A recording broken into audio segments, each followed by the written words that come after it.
Hi, Nathan here, founder of Embodied Excellence and creator of the Infinite Possibility video series. And we're here for week 7 of the series.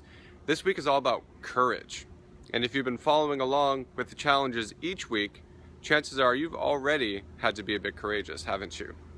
Well, this week we're really going to focus in.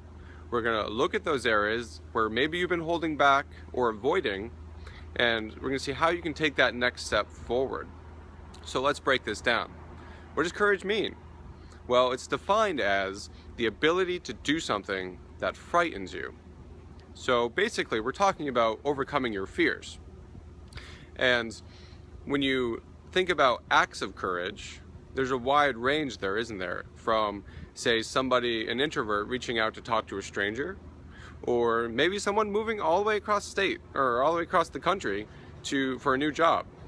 So I mention that because even though the acts have a wide range of what they look like, the physiology is similar in either case.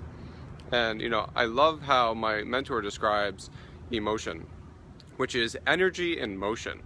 And so when I think of somebody who's in a fearful place, or when I've been in a fearful place, the physiology looks like it's very contracted, very small. Sometimes it's hard to even find your voice if you're in enough fear about taking an action forward, right? So I contrast that with someone who's happy and joyful and enthusiastic or determined. Words like that, emotions like that, people have a lot more energy in their bodies. And they talk with their hands and their bodies more, and there's much more energy in their voice with those people when they're speaking, right? And so I mention that because if you're going to overcome your fear and take action, you've got to increase the amount of energy in your body. So remember, courage it's an act. It's to do something to overcome your fear. And sometimes we make up our minds to do something, but then we're missing that piece of actually doing the action. And if we're not taking action on our decisions, well then they aren't really decisions, they're just desires, and they're living in the head. And those desires aren't going to serve you until you do something about them, right?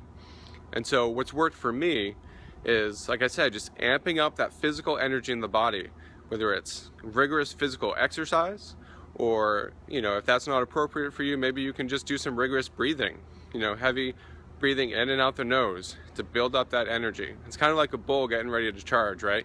You want to build it up and then you want to go for it. Because, most of our fears, unless we're in primal fear for our lives, which isn't what we're talking about. So most of our fears are just stories that we have running in our head that say, somehow if we take that step, we're going to be hurt in some way. And we're afraid of that. And so when we build up the energy in the body, and when we have energy available, then we have more energy, better energy, to create a better story for ourselves about what's possible for ourselves. So that's what I invite you to do. And the challenge this week is I want you to really look at those places in your life where maybe you've been holding back and you haven't been taking that next step forward. So whether it's, leaving that relationship with that person that's no longer serving you, or maybe you've been hurt and you want to get into another relationship, but you're a little bit afraid. Or it could be asking your boss for that promotion. Maybe you have an uninspiring job and you want to leave it and go do your dream job and figure out what that is. So whatever your act of courage is, I really encourage you to dig deep here and look at those spaces that that you've been playing small. Because you already know this. If you've been playing small, you deserve more than that. Your family deserves more than that. And I want that for you. So that's the action this week. Find a way, look at that place that you need to take that next action. Find a way to build up that energy in your body so you can have the courage to move forward. Okay, that's it for this week. I hope this video has served you. If it has, then I encourage you, please go ahead and share this video with someone who maybe could hear this message or needs to hear this message. Because we all deserve more than sometimes we let ourselves have, right? So go ahead and share this video, hit the button down below, and if you haven't already, subscribe to this YouTube channel so you can get these videos each week. And until I see you next week, go out there every single day and be an extraordinary ambassador for humanity.